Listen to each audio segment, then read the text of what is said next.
के बाद चालू कर दो। नहीं, हम नौकर मंत्र शुरू कर देते हैं, हम शुरू कर देते हैं, आ जाएंगे आने वाले। ठीक। हाँ। नमो अरिहंताणं, नमो नमो, नमो सिद्धाणं, नमो नमो, नमो आयर्यानं, नमो नमो, नमो वचायानं, नमो नमो, नमो लोये सर्व साहूनम्, एसो पंचनमोकारो, एसो पंचनमोकारो, सर्वं पावपनाशनो, मङ्गलानां च सर्वेषि परमं हवै मङ्गलम्, मङ्गलानां च सर्वेषि परमं हवै मङ्गलम्। जय जिनेन्द्र। हम पिछली क्लास में हमने जम्बूद्वीप शुरू किया था, परंतु अधोलोक में जो नारकियों का। जय जिनेन्द्र। मेरी आवाज आ रही है सभी को? हाँ, क्या मैं जान सकती हूँ मेरी कितनी क्लास मिस हुई है? आपकी कॉस्मोलॉजी की 3 क्लासेस मिस हुई होगी शायद शायद। मैंने 3 तारीख के बाद से क्लास नहीं किया है। आपने कॉस्मोलॉजी जब शुरू हुआ था तब कोई क्लास की थी इंदु जी? मैंने 9 और 10 तारीख तक क्लास की है मैंने। अच्छा अच्छा, ठीक है, कोई बात नहीं, बाद में हमारी वापस रिवीजन क्लासेस तो होती ही रहेगी। हाँ, नहीं नहीं, तो वो तो मैं अब आपकी रिकॉर्डिंग होगी ना, मैं देख लूंगी। सिर्फ मैं जी जी जानना जी, चाह रही थी कि रिकॉर्डिंग मैं भी है। कितने पेज छोड़ूं, इसलिए पूछ रही थी। ठीक है, कोई बात नहीं। अच्छा, नहीं कोई नहीं, कोई भी टॉपिक जो है वो एक दूसरे से रिलेटेड नहीं है, सब अलग अलग टॉपिक है इसे। तो अच्छा, इसीलिए कोई। आपने आगे पीछे भी कर दिया तो भी कोई आपको दिक्कत नहीं आएगी। ठीक ठीक। जी देखिए, जब आज हम देखेंगे 7 नारकियों को लेकर आपको प्रश्न पूछा जाएगा, तो 7 नारकियों के विषय में विशेष इंफॉर्मेशन हम देखेंगे कि वहां पर वेदना कैसी होती है। वेदना एक दूसरे से होती है, देवताओं के कृत होती है, या क्षेत्रकृत यानी वो जगह की वजह से वेदनाएं होती है, वो सभी वेदनाएं हम देखेंगे। जीवाभिगम सूत्र में कौन कौन से जीवों का वर्णन आता है, और इसके संदर्भ में इसके बाद भी वैक्रिय शरीर जो नारकियों को प्राप्त होता है उसकी क्या विशेषताएं होती है ये भी हम देखेंगे। मैम सबसे जीवा पहले हम देखेंगे। मैम जीवाभिगम में जी तो पूरा वो हाँ। लघु दंडक का ही आता है ना।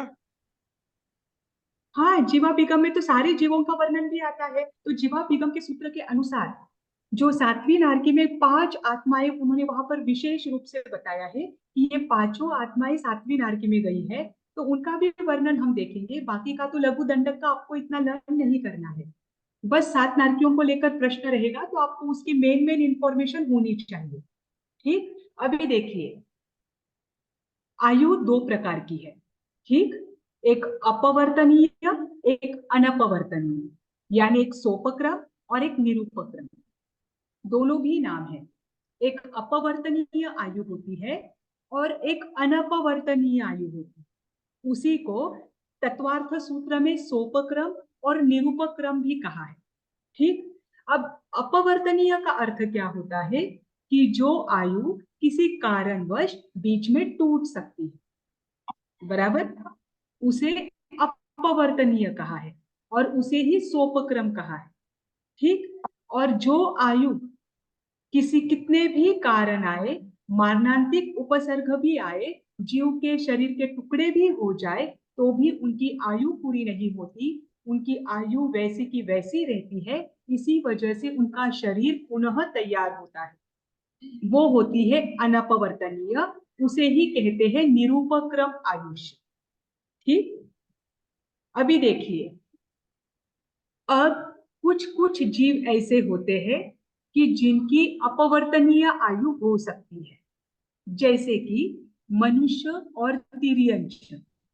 इसमें भी इसमें भी जो मनुष्य चरम शरीरी नहीं है, जिनके भव बाकी है, वे जो 63 श्लाघनीय पुरुष नहीं है और जो मनुष्य युगलिक नहीं है, ये मनुष्य, ये तीनों भी मनुष्य देखिए, जो युगलिक नहीं है, जो 63 श्लाघनीय पुरुष, जो उत्तम पुरुष होते हैं, उनमें नहीं आते हैं, और जो चरम शरीरी नहीं है, ये मनुष्य छोड़ दिए तो बाकी का कोई भी व्यक्ति अपवर्तनीय आयु को भोग सकता है। अब अपवर्तनीय आयु को भोगना अर्थात क्या होता है, ये देखिए हमारा जो आयुष्य है, हमने आज तक पढ़ा है, पल्योपम हो, सागरोपम में आयुष्य होता है, ये असंख्यात वर्ष वाले आयुष्य ही कि जो हम नंबर में काउंट नहीं कर सकते, ये भी आयुष्य होते हैं। तो इनमें भी वर्षों के हिसाब से इनका आयुष्य नहीं होता, वर्षों के हिसाब से तो हम गिनते हैं। इनका जो आयुष्य होता है वो होता है श्वासों के आधार, ठीक। जैसे कि 33 सागरोपम वाले देव है, जैसे अनुत्तर विमानवासी देव है। अनुत्तर विमानवासी देव का आयु दीर्घ क्यों है, क्योंकि उनकी जो श्वास लेने की पद्धति है वो 33 पक्ष बाद वो क्या करते हैं, एक एक श्वास लेते हैं। उनका एक श्वास, अभी उन्होंने श्वास ले लिया तो दूसरा श्वास 33 पक्ष के बाद आएगा। 33 पक्ष यानी 2 पक्षों का होता है एक महीना, तो 33 पक्ष यानी कितने हो गए, साल के ऊपर चला जाता है, क्योंकि 36 पक्ष का क्या होता है, 2 साल होता है, तो 2 साल को 3 पक्ष कम, इतने दिनों बाद वो क्या करते हैं, दूसरा श्वास लेते हैं। मैम फिर आवाज नहीं आ रही है इसीलिए आपकी। वहां की आयु लंबी हो। आवाज ब्रेक हो रही है क्या, हाँ यस सबको मैम, ही बीच में ब्रेक हो रही है, मेरी आवाज सबको ही ब्रेक हो रही है क्या? अगर सबको ही ब्रेक हो रही है तो फिर मैं नहीं, दूसरा अभी आ कनेक्शन। रही है अच्छी, बीच में ही वो ये हो गई थी। अच्छा अच्छा, अभी आ रही है, हाँ अभी आ रही है मैम। ठीक है ठीक है। देखिए अब कहाँ से हो गई देख लीजिएगा। वो जो 36 वीक का अनुत्तर, आपने बोला था, क्या बोला था मैंने?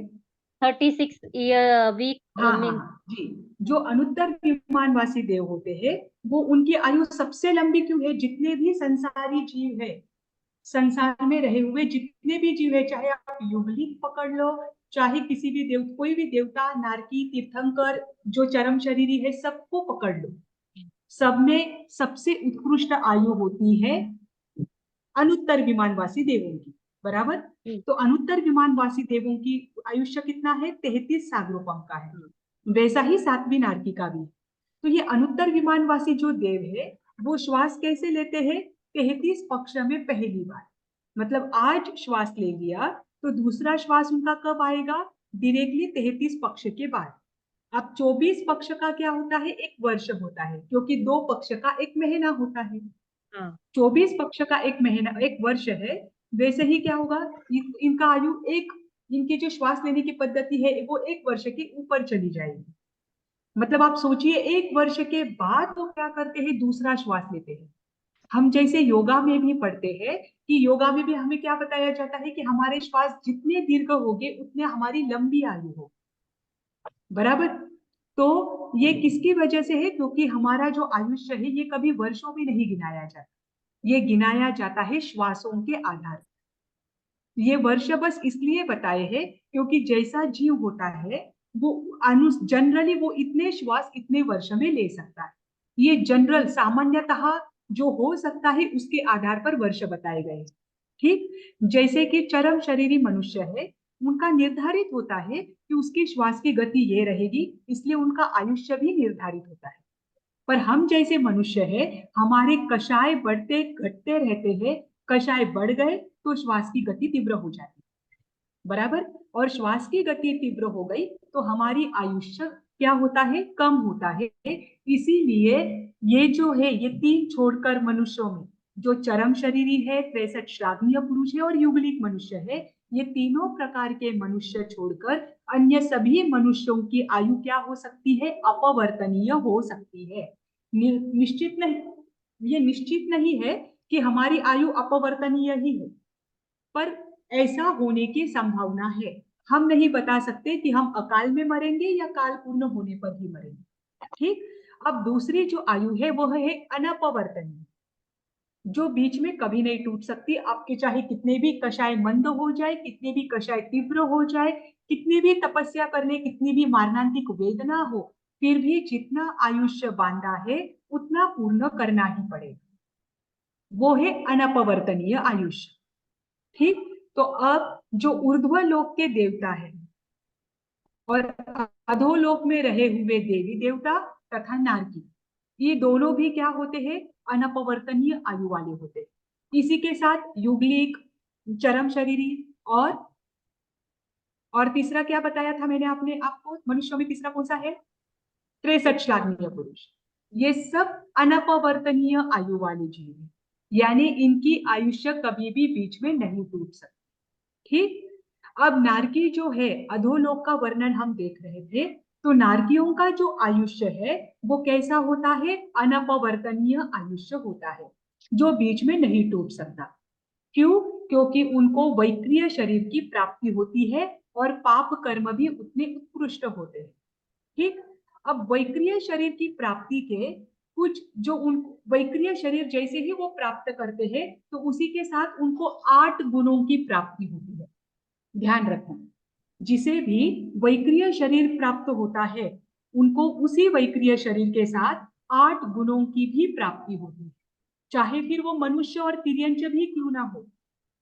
देखिए, देवी देवता है और नारकी है, इन दोनों को तो जन्मतः वैक्रिय शरीर होता है, इनका औदारिक शरीर नहीं हो सकता। वैक्रिय शरीर का अर्थ होता है विक्रिया करने वाला शरीर, और औदारिक शरीर का अर्थ होता है जिस शरीर में हड्डी, मांस, मज्जा, रक्त, वीर्य आदि सब कुछ हो, वो होता है औदारिक शरीर। दूसरा अंतर है वैक्रिय शरीर जन्मतः जिसे होता है, वैक्रिय शरीर कभी भी गर्भज नहीं होते, वो माता पिता से उत्पन्न नहीं होते, उनका जन्म उपपात होता है, यानी अपने आप होता है, अपने कर्मों के कारण होता है। तो औदारिक शरीर वाले जो होते हैं उनमें मुख्यतः जन्म किसके वजह से होता है? बाह्य निमित्त से होता है। अगर गर्भज है, माता पिता से क्या होंगे? वो उत्पन्न होंगे। अगर गर्भज नहीं है तो अन्य कोई व्यवस्था होती है, जैसे समुच्चय मनुष्य, वैसे वैसी स्थितियां वहां पर उत्पन्न होती है, उसकी वजह से वे समुच्चय मनुष्य जन्म लेते हैं। ठीक। या उनके अनुसार वहां पर क्या हो जाती है? जन्म लेने के लिए उनको अवसर मिलता है। ठीक। जैसे कि श्लेष्म आदि में भी क्या होते हैं? समुच्चय मनुष्य उत्पन्न होते हैं। अब देखिए, ये जो नारकी है ये होते हैं वैक्रिय शरीर वाले, बराबर। अधोलोक में जो नारकी होते हैं ये वैक्रिय शरीर वाले होते हैं। इसी वैक्रिय शरीर के साथ उनको 8 गुणों की प्राप्ति तो होती है। उसमें पहला, सबसे पहला गुण उनको प्राप्त होता है वो है अनीमा। अनीमा का अर्थ होता है कि ये अपने शरीर को अणु के समान कर सकते हैं।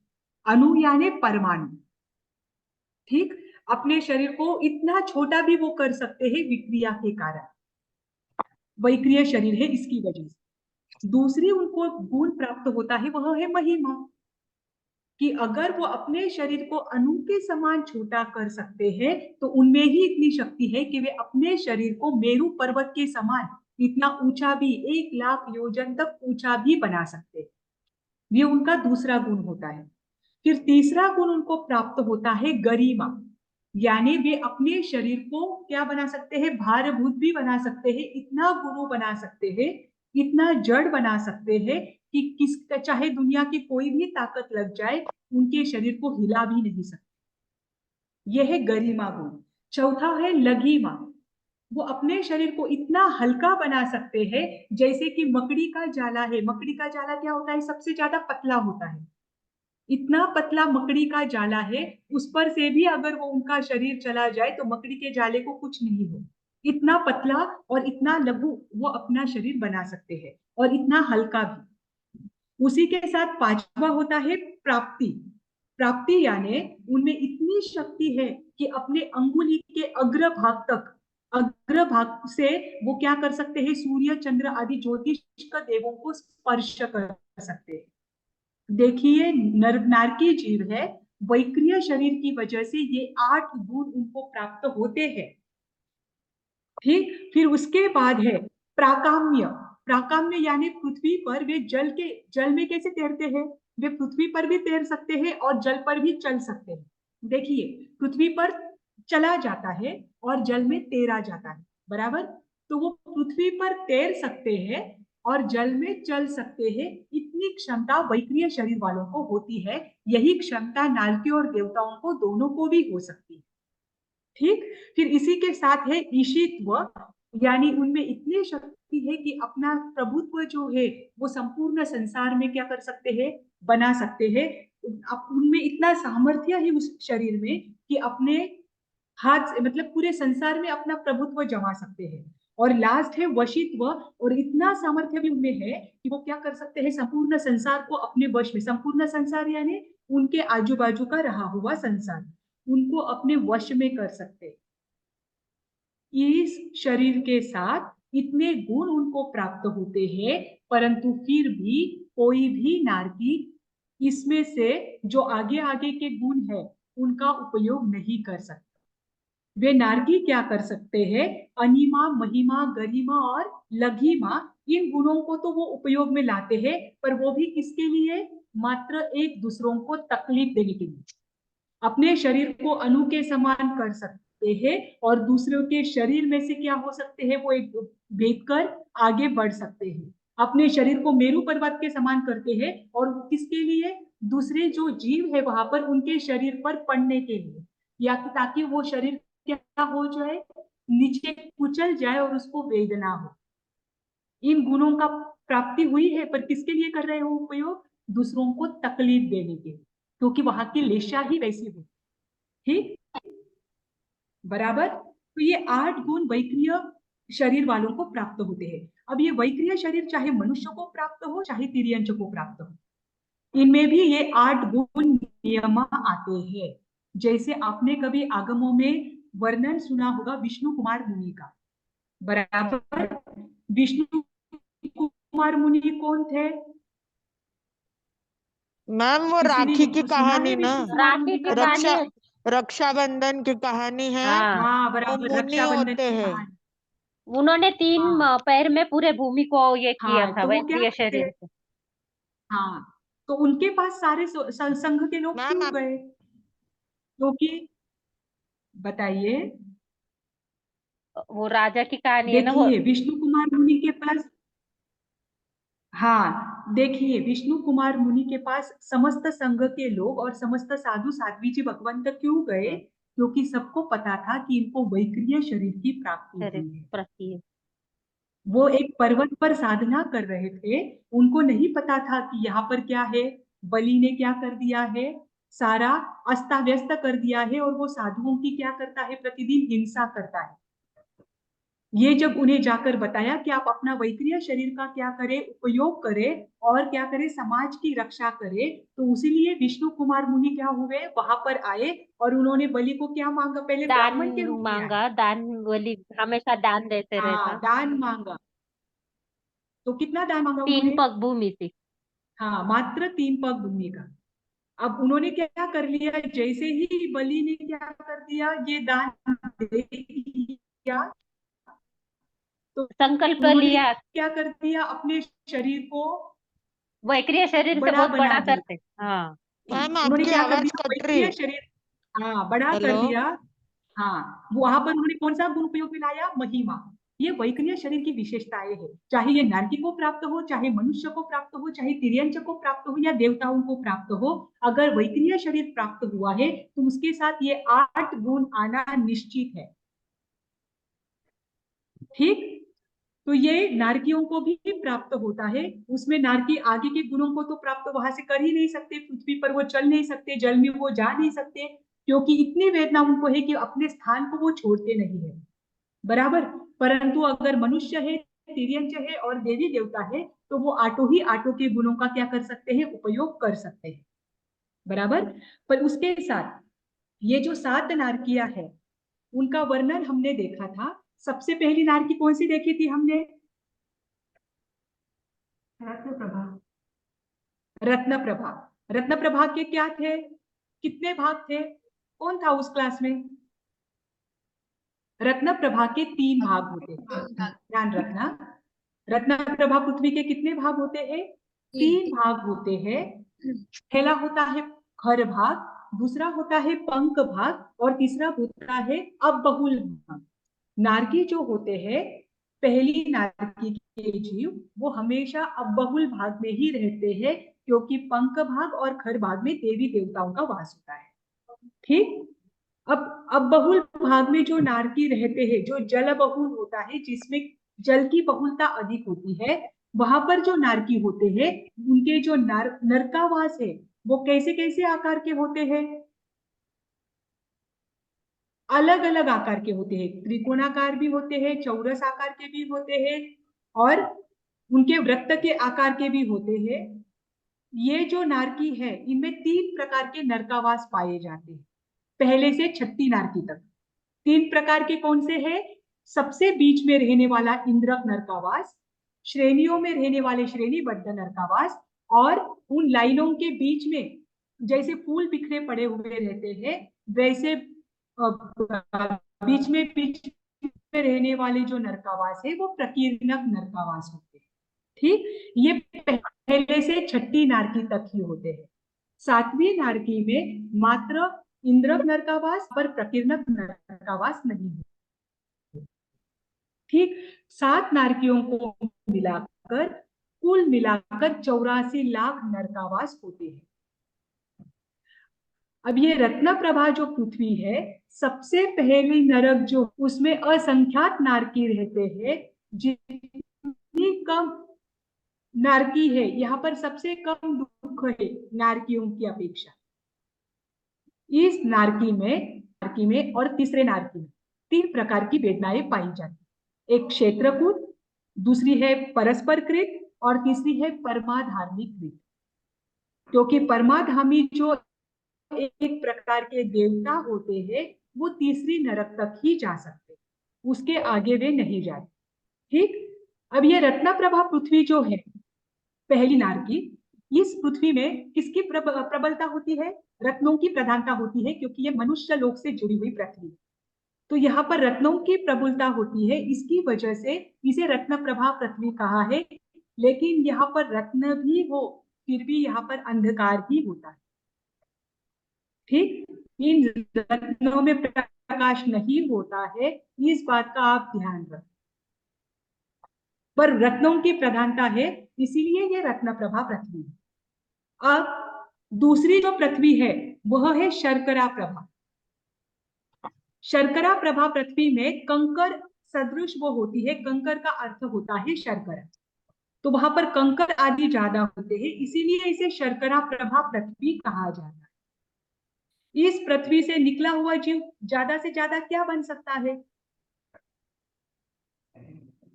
दूसरी नारकी से निकला हुआ जीव तीर्थंकर बन सकता है? हाँ, बन सकता है। बन सकता बन है। सकता है, पहली बन नारकी सकता से है। निकला हुआ जीव तीर्थंकर बन सकता है? हाँ, बन सकता बन सकता है। कौन सा जीव ऐसा है जो अभी पहली नारकी में है और भविष्य में तीर्थंकर बनेगा? है। श्रेणिक राजा है।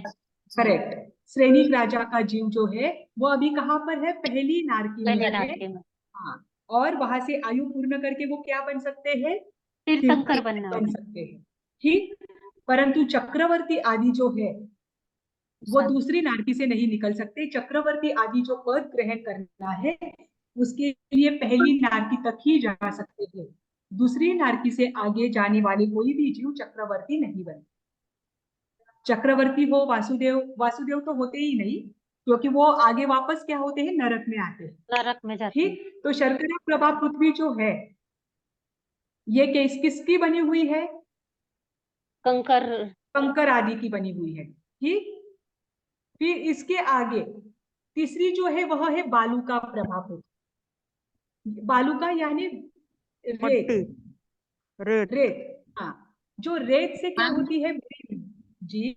मैम, सेकेंड वाली वापस बताएंगे आप स्लाइड? शंकरा प्रभा। शर्करा प्रभा।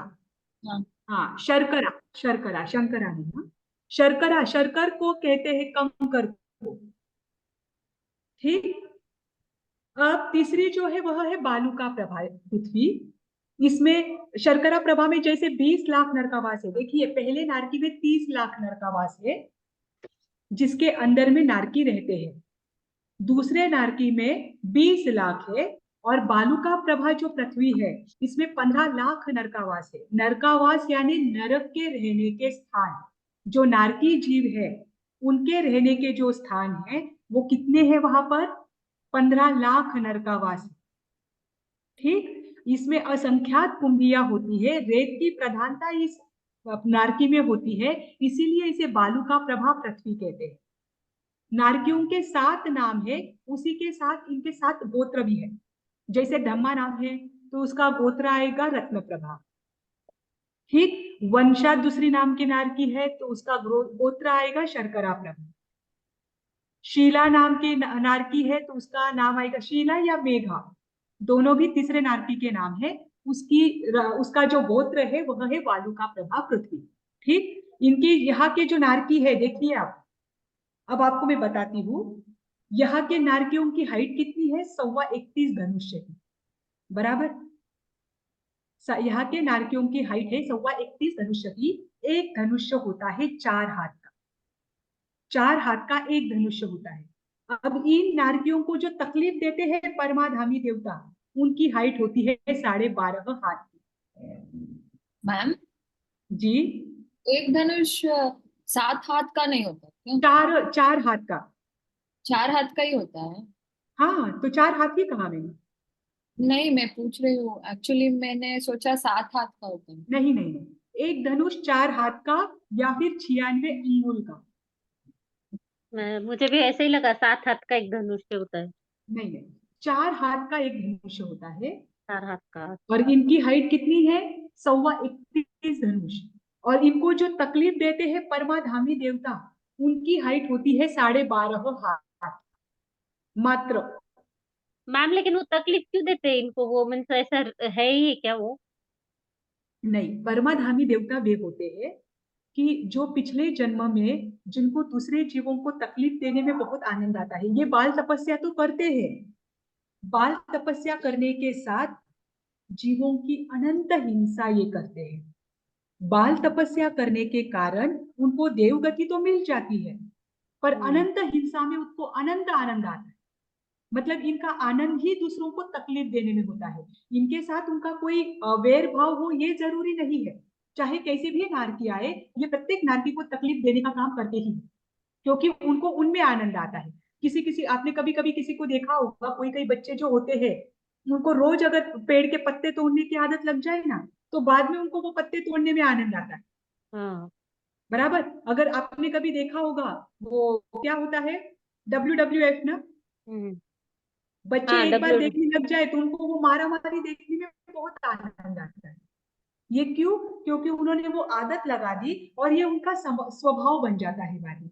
ऐसे ही ये परमाधामी होते हैं कि ये उस समय बाल तपस्या तो करते हैं पिछले जन्म में, ये मनुष्य गति से ही आते हैं, और मनुष्य गति में जब वो मनुष्य रहते हैं बनकर, उस समय बाल तपस्या करते हैं, तापस आदि बनकर तपस्या भी करते हैं, पर उसी के साथ वो अनंत जीवों को हिंसा देते हैं और उस हिंसा में उनको बहुत आनंद आता है।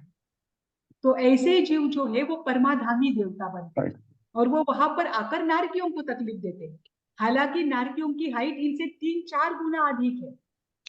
आप सोचिए, उनकी हाइट तो 2-2.5 धनुष्य भी नहीं है, इनकी हाइट 31.25 धनुष्य है। आप सोचिए, इतनी हाइटेड ये नारकी है, फिर भी वो इतने छोटे परमाधामी जीव उनको क्या करते हैं?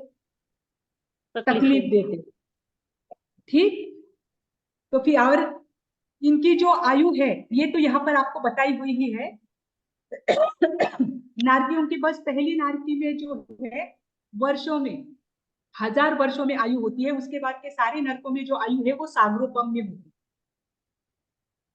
सागरोपम यानी 10 कोड़ा कोड़ी पल्योपम का एक सागरोपम होता है, बराबर। मैम, एक डाउट है। मतलब अनंती है क्योंकि पल्योपमी इंफिनिटी है ना। हाँ, पल्योपम ही इंफिनिट। देखिए पल्योपम का भी, पल्योपम और सागरोपम, इनका एक कल्पना हमें क्यों दी है, क्योंकि हम उन्हें गिन नहीं सकते, पर इतना निश्चित है कि ये आयुष्य कभी ना कभी कम होने ही, संपूर्ण होने ही वाला है, खत्म होने ही वाला है। ऐसा ना समझे कि ये इनफिनाइट है तो ये कभी खत्म नहीं होगा, ये अनंत नहीं है, इसका अंत तो होने ही वाला है। इसीलिए एक कल्पना दी गई है कि पल्योपम ऐसा होता है, और उसी पल्योपम को अगर 10 कोड़ा कोड़ी से मल्टीप्लाई किया जाए तो एक सागरोपम बन जाता है, वो भी एक सागरोपम बनता है। ये सारे जो दूसरे नारकी के आगे के सारे आयुष्य सागरोपम में है, किसी का 3 है, किसी का 10 है, किसी का 17 है, किसी का 22 है और किसी का 33 सागरोपम है, पर ये सारा सागरोपम में ही रहेगा कि इतने निरंतर इतने समय तक क्या करना पड़ेगा, दुखों को भोगना पड़ेगा। ठीक, अब जो चौथी नारकी है वह है पंक प्रभा पृथ्वी। मेरी आवाज नहीं आ रही है? आवाज आ रही है ना मेरी? आ रही है मैम। हाँ, आ रही पंक है, आ रही है मैम। पंक, जी जी, पंक का अर्थ ही क्या होता है, कीचड़ का। जहां पर कीचड़ ही कीचड़ अधिक प्रमाण में हो, वो नारकी कौन सी है, पंक प्रभा है। वहां की ये भूमिया है जिसके आधार पर नारकी जीव वहां पर रहते हैं। वो भूमि कैसे, उसका स्पर्श कैसा है, ये यहाँ पर बताया गया है। वो दिखने में कैसी है, ये भूमि मात्र वहां पर कीचड़ नहीं होता है, कीचड़ में भी वहां पर उनको क्या होती है, अत्यंत वेदना होती है। आपको आगे आएगा कि जो आगम है, आगमों में क्या क्या वर्णन दिया है कि इन नारकियों में अगर मिट्टी, अगर इन नारकियों की ली और वो मिट्टी अगर मनुष्य लोक में लाकर रखी तो 25 योजन तक के मनुष्य उस मिट्टी के जो उसकी स्मेल आती है उस स्मेल से ही मर जाएंगे, मर जाएंगे। इतनी दुर्गंध युक्त ये मिट्टी होती है। ठीक, ये नॉर्मल कीचड़ नहीं है, ये ध्यान रखना। ये जो नारकी पंक प्रभा जो चौथी पृथ्वी है, चौथी पृथ्वी से निकला हुआ जीव ज्यादा से ज्यादा क्या बन सकता है, केवली बन सकता है। ठीक ना, वो तीर्थंकर या कोई पदवी धारण नहीं कर सकता, कोई पदवी यानी मांडलिक, राजा, बलदेव, वासुदेव, चक्रवर्ती, तीर्थंकर, ये कोई भी पदवी को धारण नहीं करता, परंतु वो केवली बन सकता है। ठीक, जरूरी नहीं है कि वो बने, ये तो उसके सम्यक दृष्टिपने पर निर्भर है, परंतु यहां से निकला हुआ जीव क्या बन सकता है, केवली तक बन सकता है। यहाँ पर भी असंख्यात कुंभिया है। उत्कृष्ट जघन्य आयु इनकी 7 सागरोपम की है, उत्कृष्ट 10 सागरोपम की होती है। असंख्यात यहाँ पर नारकी जीव होते हैं। इनमें एक बात ध्यान रखना, पहली नारकी से लेकर छठी नारकी तक के जीव असंख्यात है, असंख्यात में भी अंतर है, ये ध्यान रखना। असंख्यात के भी असंख्यात प्रकार होते हैं, पर पहली नारकी से लेकर छठी नारकी तक के जो जीव है वहां पर असंख्यात नारकी रहते हैं, सातवीं नारकी में मात्र संख्यात होते हैं। सातवीं नारकी में नारकी जो है वो बहुत लिमिटेड है, बहुत कम है। ठीक, अब पांचवी जो है वह है धूम प्रभा। धूम प्रभा यानी यहाँ पर धुआं ही धुआं है, इसीलिए इसको धूम प्रभा कहते हैं। ठीक, इस नारकी के जो जीव है इसमें 3 लाख नर का वास है। यहाँ पर भी असंख्यात नारकी जीव रहते हैं, असंख्यात कुंभिया है, कुंभियों में नारकी जीव उत्पन्न होते हैं। इनका जो हाइट है वो है 125 धनुष की, इतनी हाइट इनकी होती है, और इनका आयुष्य कम से कम 10 सागरोपम, ज्यादा से ज्यादा 17 सागरोपम का आयुष्य इनका होता है। ठीक, इसके बाद आगे है तम प्रभा पृथ्वी। तम प्रभा, तम का अर्थ होता है अंधकार, जहां पर ऊपर की अपेक्षा अधिक अंधकार है और सातवीं नारकी की अपेक्षा कम अंधकार है। सातों नारकियों में अंधकार तो होता ही है, ये नरक ही कहा है, अंधकार की जगह पर है, परंतु पहली 5 की अपेक्षा इस छठी नारकी में अंधकार अधिक है और सातवीं नारकी की अपेक्षा अंधकार थोड़ा कम है, इसीलिए इसे तम प्रभा कहा जाता है। ठीक, ये इसकी विशेषता है। यहाँ के नारकियों की हाइट 250 धनुष्य की होती है और उनकी कम जघन्य आयु जो है वह 17 सागरोपम और उत्कृष्ट 22 सागरोपम की आयुष्य इनका होता है। ठीक, और उसके बाद आता है तम तमा प्रभा।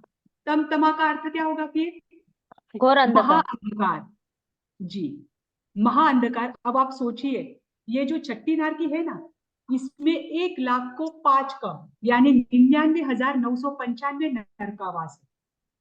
1 लाख को 5 कम, और बचे हुए 5 नरकावास जो है वो 7वीं नारकी में है। मात्र 5 नरकावास। सोचिए आप, 5 नरकावास। ये मैंने क्या कहा था, यहाँ पर प्रकीर्णक नरकावास नहीं होते। देखिए, नरकावास 3 प्रकार के हैं। बीच में होता है वह इंद्रक, उसके आज दिशा और विदिशा में लाइन में होता है वह श्रेणीबद्ध, और इन दोनों लाइनों के बीच में ऐसे बिखरे बिखरे पड़े हुए रहते हैं, वो होते हैं प्रकीर्णक। अब इस नारकी में अगर 5 ही नरकावास है, वो 5 नरकावास कैसे रहेंगे? एक बीच का, जिसे इंद्रक विमान कहते हैं, उसका नाम है अप्रतिष्ठान नरकावास, बराबर। और उसके बाजू में 4, तो वो उसके बाजू में 4 है, इसीलिए उनको श्रेणीबद्ध कहा जाता है। पर वहां से आगे कोई नरकावास नहीं है, तो 5 ही नरकावास यहाँ पर है। और इसमें सबसे बीच वाला जो अप्रतिष्ठान नरकावास है, वो एक जम्बू द्वीप जितना है। ठीक, जम्बू द्वीप कितना है? 1 लाख योजन का। पहली नारकी का जो बीच वाला इंद्रक नरकावास है, वो पूरा 2.5 द्वीप जितना है। पूरा 2.5 द्वीप के एग्जैक्ट नीचे वो नरकावास आता है। आप सोचिए लोक की रचना कैसी है।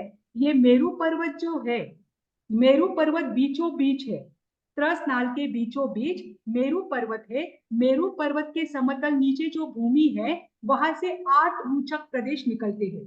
ये 8 रुचक प्रदेश संपूर्ण लोक का मध्य भाग है। हमारे शरीर में भी जहां नाभि होती है, वहां 8 रुचक प्रदेश होते हैं, और वहीं से क्या होता है, हमारे सारे आत्म प्रदेश संपूर्ण शरीर में फैलते हैं।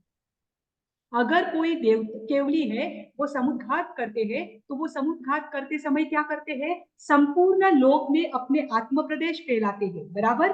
तो वो संपूर्ण लोक में जो आत्म प्रदेश निकलते हैं, वो कहाँ से निकलते हैं? उनके नाभि से, क्योंकि नाभि है क्या है? मध्य भाग है। तो जो भी मध्य भाग है, चाहे हमारे शरीर का हो, चाहे इस लोक का हो, उस मध्य भाग में 8 रुचक प्रदेश होते हैं। और इन 8 रुचक प्रदेश से ही क्या की जाती है? लोक की स्थिति का अनुमान किया जाता है।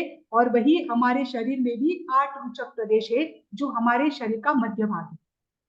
जिसकी जितनी हाइट रहेगी, उसके अनुसार उसका मध्य भाग आएगा, और उस मध्य भाग में ही 8 रुचक प्रदेश रहेंगे। इसीलिए जब आपको चक्रों का ध्यान कराया जाता है, जो 7 चक्र आदि होते हैं, उनका ध्यान कराया जाता है, तो सबसे पहले उनको कहा जाता है कि आप नाभि में देखो, क्योंकि नाभि में रुचक प्रदेश है। अगर नाभि का चक्र खुल जाता है, तो संपूर्ण शरीर के चक्रों को खुलने में समय नहीं लगता, क्योंकि आपने उस चक्र, जो रुचक प्रदेश है, उनके मुख्य स्थान, जो उद्गम स्थान है, उसी को पकड़ लिया। ठीक, तो ये जो 8 रुचक प्रदेश है, ये पूर्ण संपूर्ण लोक जो है, इसके बीचों बीच मेरू पर्वत है। ठीक, जो 2.5 द्वीप है, वो 45 लाख योजन है। जितना 2.5 द्वीप है, उतना ही पहले नारकी का बीचों बीच का इंद्रक विमान, इंद्रक नरकावास है। पहली नारकी का जो बीच का नरकावास है, वो भी 45 लाख योजन का है, जो 2.5 द्वीप के एग्जैक्ट नीचे है। और 7वीं नारकी का जो बीच का नरकावास है, अप्रतिष्ठान नरकावास, जो बीचों बीच है, वो जम्बू द्वीप का है। वो एग्जैक्ट जम्बू द्वीप के नीचे के लाइन में है, और वो 1 लाख योजन का है, क्योंकि पूरा जम्बू द्वीप 1 लाख योजन का है। ठीक, इस महाप्रतिष्ठान यानी महाप्रतम प्रभा पृथ्वी में 500 धनुष्य की हाइट होती है नारकियों की। उनका जघन्य आयु होती है, जघन्य आयु होती है 22 सागरोपम की, और उनकी उत्कृष्ट आयु होती है 33 सागरोपम। ठीक, हमने ये देखा था कि 7वीं नारकी में जाने वाला जीव मनुष्य ही होता है। मनुष्य, हाँ, मनुष्य और तिर्यंच पंचेंद्रिय ही होते हैं, पर ऐसे जीव होते हैं जो वज्र ऋषभ नाराज सहनन वाले। ठीक, जो जिनको वज्र ऋषभ नाराज सहनन प्राप्त है।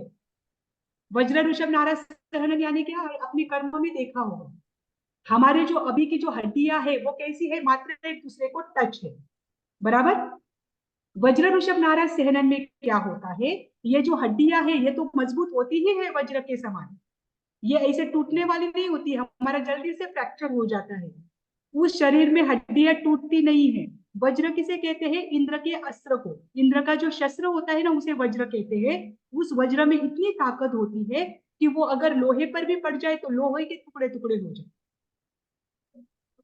ऐसी हड्डियां इस शरीर वाले की होती है, ठीक। और बस वो हड्डियां तो वज्र की बनी हुई है, पर वो मैम हड्डियां अगर उनपे से ट्रक चले जाए तो एक धागे के समान होता है। कि 40,000 किलो का ट्रक अगर इनके शरीर से जाए तो इनको लगता है एक कच्चा सूत का धागा हमारे शरीर से गया है। पर उनकी रचना कितनी विचित्र मतलब आप सोचिए कैसी होगी उनकी रचना। उन हड्डियों को तो टच नहीं किया है, उन हड्डियों को एक दूसरे के साथ निरंतर बंधे रहने के लिए उसके अंदर एक कील है। जैसे कि दो दीवारों को या कुछ दीवार में हमें चिपकाना है तो हम क्या करते हैं, कील से चिपकाते हैं ताकि वो परमानेंट वहां पर सेट हो जाए, बराबर। वैसे ही ये हड्डियां होती है, इनको एक दूसरे के साथ हड्डियों के ही कील से क्या किया जाता है, बंधा हुआ रहता है, बंधा किया जाता है। उसके बाद भी अब कील से तो वो पक्की हो गई, कील भी हड्डियों की ही है, उसके ऊपर वेष्ठन है वो भी हड्डियों का ही है। आप सोचिए इनके शरीर पर से 40,000 किलो की गाड़ी जाएगी, इनके शरीर को तो ऐसा महसूस होता है जैसे कच्चे सूत का धागा गया है। कितना मजबूत शरीर उनका रहा हुआ होगा। ऐसे मजबूत शरीर वाले जीव ही 7वीं नारकी में जा सकते। जो मोक्ष के बारे में हमने बताया था कि मोक्ष में जाने के लिए भी वज्र ऋषभ नाराज सहनन ही चाहिए, 7वीं नारकी में जाने के लिए भी वज्र ऋषभ नाराज सहनन ही चाहिए, ठीक। अब आगे देखिए, ये तो हमने देख लिया कि पहला जो है नरक, उसके पहले का बीचों बीच नरकावास है, उसको कहते हैं सीमांतक नरकावास। अब यह सीमांतक हमारे ग्रंथों में और आगमों में आया है कि ये सीमांतक नरकावास जो है इसे भी पार करने के लिए देवताओं को क्या करना पड़ता है, या देवता कितने चल सकते हैं। देखिए यहाँ पर एक बात आई है जो जम्बूद्वीप प्रज्ञप्ति में आई है। जम्बूद्वीप प्रज्ञप्ति में बताया है कि कोई देवता है रिद्धिशाली देवता, वो एक जम्बूद्वीप को एक चुटकी में 21 बार चक्कर लगाकर वापस आ जाता है। इतना शीघ्र गति से वो क्या करता है, विहरण करता है, विचरण करता है। आप सोचिए जम्बूद्वीप को 21 बार क्या करता है, वो चक्कर लगाकर आता है 3 चुटकी में। बस हम 3 चुटकियां बजाई, इतनी देर में उन्होंने क्या किया, पूरा जम्बूद्वीप 21 बार उसकी परिक्रमा की। इतनी फास्ट उसकी गति है, वो देवता भी जल्दी से इस नरकावास को पार नहीं कर सकते। बस एक ही नरकावास है जो सीमांतक है, जो पहली नरकी का बीच का नरकावास है। इतने बड़े बड़े ये नरकावास होते हैं, इसीलिए कहा है कि ये असंख्यात योजन वाले होते हैं, इनको हम गिन नहीं सकते कि ये कितना है। इसीलिए ऐसे दृष्टांत वहां पर दिए जाते हैं कि इतना बड़ा है कि आप काउंट नहीं कर सकते, ठीक। इसमें देखिए पहली ही नरक की मिट्टी है, 7वीं नरक की तो बहुत दूर की बात है, तीसरी नरक के आगे तो देवी देवता भी नहीं जाते। पहली ही नरक की मिट्टी है, अगर ये नरक की मिट्टी थोड़ी भी अगर मनुष्य लोक में लाए और यहाँ पर रखे तो 25 योजन तक, 1 योजन यानी कितने किलोमीटर, ऑलमोस्ट 10 से 12 किलोमीटर, तो 25 योजन तक ये क्या नहीं हो सकती है, इसकी दुर्गंध जाती है और उस दुर्गंध से ही क्या होते हैं, मनुष्य मर जाते हैं। इतनी भयंकर ये मिट्टी होती है, तो आप सोचिए वहां की स्थिति कैसी है, बराबर। अब आगे देखिए, जो नरकियों की उत्पत्ति स्थान है वो 4 प्रकार के बताए हैं। उनके उत्पत्ति स्थानियों को क्या कहा जाता है, कुंभ ही में होता कहा है ना? जाता है, बराबर। तो वो 4 प्रकार के होते हैं।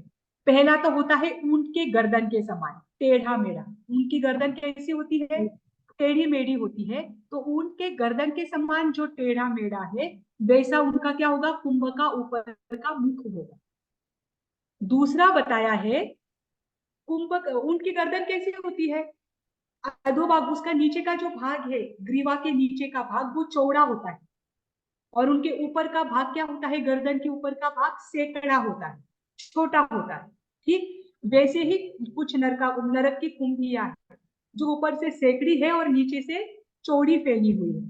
ठीक दूसरा क्या बताया है उन्होंने, कुप्पी के समान। कुप्पी भी कैसी होती है, सेकड़ी होती है और उसका अधोभाग भी चौड़ा होता है। तीसरा बताया है डिब्बे जैसा, जो समान परिमाण वाला है। डिब्बा कैसा होता है, ऊपर से नीचे तक उसका सारा वॉल्यूम समान होता है। ठीक और चौथा है अफीम के डोडे जैसा, जिसका पेट तो बड़ा है और मुख सेकड़ा है। तो देखिए अब इसमें तीन जो ये है भूमिया, वो ऊपर मुख की ओर सेकड़ी होती है और नीचे से चौड़ी होती है। और बस एक डिब्बे जैसी जो है वो ऊपर से नीचे से सब और से सेकड़ी ही होती है, वो नीचे से चौड़ी भी नहीं होती। ठीक अब इन चारों नरकावास, ये चारों प्रकार की कुंभियों में जब जीव जन्म लेता है, अब उनको बाहर निकालना है। क्योंकि नारकियों की और देवताओं की एक विशेषता है कि जैसे ही वे जन्म लेते हैं तो 48 मिनट के भीतर, यानी अंतर मुहूर्त 47 मिनट तक के भीतर वे क्या कर सकते हैं, अपने शरीर को बड़ा बना देते हैं, वे यौवन अवस्था में आ जाते हैं। तो वो 48 मिनट के भीतर भीतर क्या हो जाते हैं, ये बड़े बन जाते हैं। तो अब इनको वहां से बाहर निकलना मुश्किल होता है, क्योंकि जब वो कुंभी में गिरते हैं तब तो छोटे होते हैं और 48 मिनट में ही उनका शरीर बड़ा हो जाता है। तो उनको बाहर निकालने के लिए परमाधामी देवता होते हैं, कंपलसरी। उनको बाहर निकालने का काम परमाधामी देवता ही करते हैं और फिर वे उनके शरीर के टुकड़े टुकड़े करके उनको वहां से बाहर निकालते हैं और वैक्रिय शरीर होने के कारण उनका शरीर जो है वह पुनः जुड़ जाता है। ठीक अब उसके आगे मैम नारकियों की उनका आयु कैसी शरीर बहुत होती है। बार टूटता रहता है ना मैम, मीन कटते रहता है उनको, बोलते हैं ना उधर हवा भी वो तो लगी पूरे तो आयुष्य पत्ते में से भी होगा चल। ही जी, पूरे आयुष्य में तो उनको वो तकलीफ होगी ही, परंतु पहली बार में तो उनके टुकड़े करके ही निकालना पड़ता है, क्योंकि वो अंतर मुहूर्त में बड़े हो जाते हैं। तो ये काम परमाधामी देवता अच्छे से करते हैं, क्योंकि उनमें उनको क्या होता है, उसमें ही रस आता है। ठीक हाँ अब साता का, पहले हम आज साता का अनुभव देखकर यहाँ पर रुक जाते हैं। देखो हमारे आगम में आया है जीवाभिगम सूत्र में कि नरक में तो निमेश मात्र भी, निमेश यानी हमारी आंखों की पलक खुले इतना भी वहां पर सुख नहीं है, पर कुछ अपवाद है जिसके कारण से नारकी जीव को सुख की अनुभूति हो सकती है। शंकर का जन्म होता उसके है तो। 4 कारण, जी जी जी, वो तो चौथा कारण है, मतलब वो एक कारण है 4 कारणों में, 3 कारण अन्य वहां पर बताए हैं। ठीक तो उसमें पहला कारण दिया है कि जब उनका उपपात होता है, उपपात यानी नरक गति में उनका जन्म, तो वो नरक गति में आते हैं तो मनुष्य और तिर्यंच गति से होकर ही आते हैं।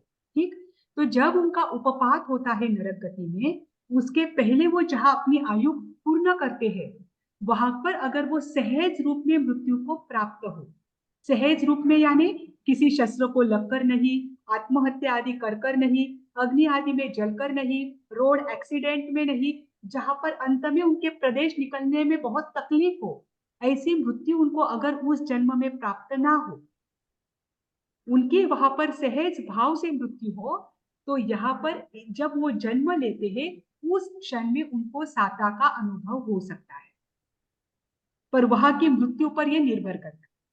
ठीक दूसरी बात बताई है देवता के प्रभाव से। अगर कोई पूर्व भाव में उनका देवता मित्र है, वो देव देखता है कि मेरे मित्र का अंतिम समय निकट आया है और उसके अगला जन्म कहाँ पर है, नरक गति में है, तो उस समय देवता क्या करता है, उसे वेदना ना हो इसके लिए वो उसके साथ अपनी दिव्य रद्दी रखता है। तो वो कहाँ तक रह सकता है, मात्र वहां पर जन्म होने तक ही वो वहां उसके साथ रह सकता है। मैम आपने क्या एक बोला, बार जन्म पॉइंट हुआ प्लीज तो रिपीट कर कोई लेना। देवता, हेलो, जी हाँ आपने अभी पॉइंट क्या हाँ, बोला, पॉइंट क्या बोला अभी। देवता के प्रभाव से। उसके पहले का सुना हाँ आपने पहला मानसा। सुना, ये जो सेकंड बोला वो नहीं समझा।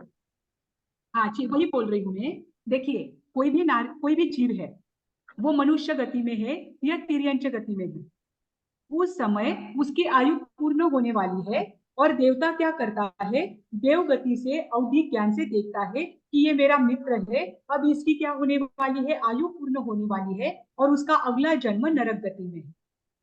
ठीक, तो उस समय वो अपने रिद्धि के प्रभाव से यहाँ आता है और जब वह नरक गति के लिए वहां पर उपपात करने के लिए यानी जन्म के लिए वो जीव आत्मा जब निकलती है तो वहां तक वो देवता क्या कर सकता है, अपने रिद्धि के प्रभाव से उसके साथ रह सकता है या फिर उसको साता पहुंचाने का काम कर सकता है। जैसे ही उस नारकी जीव का वहां पर जन्म होता है उसके बाद देवता कुछ नहीं कर सकता। तो स्वल्प समय के लिए अगर कोई देवता पूर्व भाव में उनके मित्र रहे हुए हैं तो वो 1 क्षण 2 क्षण स्वल्प समय के लिए उन नारकियों को साता उपजाने का कार्य कर सकते हैं। ठीक, अब तीसरा है अध्यवसाय से। अध्यवसाय यानी नारकियों की स्थिति, जो नरक में जीव जन्मा है उसकी आंतरिक स्थिति। अगर वह जीव सम्यक दृष्टिपणे को प्राप्त करता है, कोई जीव है जिसने पहले आयु का बंध किया और बाद में वो क्या बना है, सम्यक दृष्टि जीव बना है, तो वह जो जीव है वो जानता है कि पहले मैंने कर्म का बंध किया था, उसकी वजह से क्या हुआ है, मुझे नरक गति मिल रही है, परंतु निरंतर वह सम्यक वकी क्या कर रहा है, चिंतन मनन कर रहा है, तो इसकी वजह से भी उसे वहां पर असाता में रहते हुए भी असाता की प्राप्ति नहीं होती है या असाता महसूस नहीं होता। इसी को लेकर हम थोड़ा डिस्कस करेंगे कल के विषय में, क्योंकि आज हमें रुकना पड़ेगा, आपका अगला क्लास रहेगा, कल इसी से आगे स्टार्ट करेंगे और फिर आगे के विषय हम देखेंगे। ठीक है, मैम श्रेणिक आज हम राजा यही का रुक जाते जीव हैं है क्योंकि ना ये पूरा नहीं होगा। मैम?